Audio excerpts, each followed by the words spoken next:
છોટાઉદેપુર જિલ્લાના કવાંટ તાલુકામાં આજે વિકાસનો નવો સૂરજ ઉગ્યો છે। આદિવાસી સંસ્કૃતિના પ્રતીક એવા ઢોલ નગારાના ગુંજારવ અને ભવ્ય નૃત્ય સાથે સિહાદા ગામમાં એક નવી આશાનું ખાતમુહૂર્ત કરવામાં આવ્યું। છેવાડાના ગામડાઓને સુવિધા આપવાના સંકલ્પ સાથે ધારાસભ્ય જયંતિભાઈ રાઠવાના હસ્તે 4.5 કરોડ રૂપિયાના ખર્ચે નિર્માણ થનાર બ્રિજનું વિધિવત ભૂમિપૂજન કરાયું। લાંબા સમયથી જે પુલની પ્રતીક્ષા હતી તે હવે હકીકત બનવા જઈ રહ્યો છે। આ પ્રસંગે આખું સિહાદા ગામ ઉત્સવના રંગે રંગાયું હતું। પરંપરાગત ડ્રેસમાં સજ્જ આદિવાસી ભાઈ બહેનોએ મન મૂકીને નૃત્ય કર્યું અને ધારાસભ્યનું ભવ્ય સ્વાગત કર્યું। સ્થાનિકો માટે આ માત્ર એક બ્રિજ નથી પણ પ્રગતિનો નવો માર્ગ છે।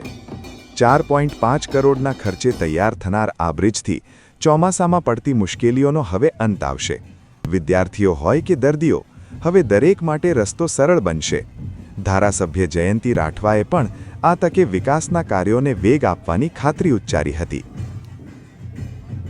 આજરોજ સિયાદા ગામે ધામણી નદી ઉપર નવા બ્રિજનું ખાતમુહૂર્ત 5 કરોડ રૂપિયા કરતાં ઉપરની કિંમતે આજે કરવામાં આવ્યું।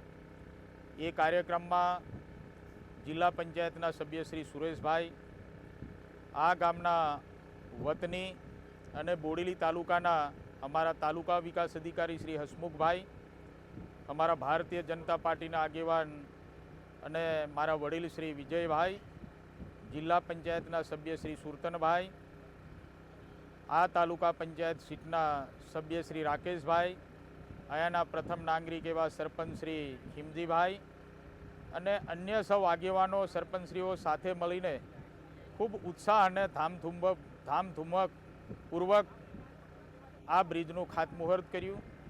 ખૂબ લાંબા સમયથી આ ગામના બધા આગેવાનોની લાગણી હતી કે આ બ્રિજનું કામ વહેલી તકે થાય, બ્રિજ વહેલી તકે મંજૂર થાય અને વહેલી તકે એનું નિર્માણ થાય એવી લાગણી હતી।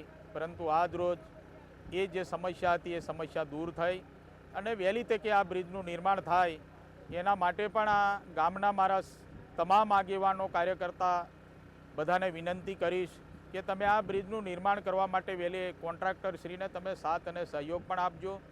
2021માં જ્યારે 1 કરોડ રૂપિયાનો જ્યારે જોબ નંબર રાજ્ય સરકારે ફાળવ્યો હતો ત્યારે સ્થળ ઉપર આવતા માલુમ થયું કે 1 કરોડ રૂપિયાની અંદર આ બ્રિજનું નિર્માણ થાય એમ નથી, જેના કારણે મારા માર્ગ મકાન વિભાગના અધિકારીશ્રીઓએ ફરીથી એ એસ્ટિમેટને રિવાઇઝ બજેટમાં મૂક્યું અને 5 કરોડ રૂપિયાના ખર્ચે આજે અમે આ સિયાદા ગામે ધામણી નદી ઉપર બ્રિજનું નિર્માણ કર્યું છે।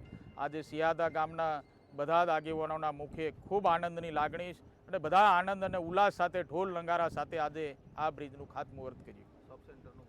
સબ સેન્ટરનું પણ આજે લોકાર્પણ અમે બધા સૌ સાથે મળીને સિયાદા ગામે કરવાના છે।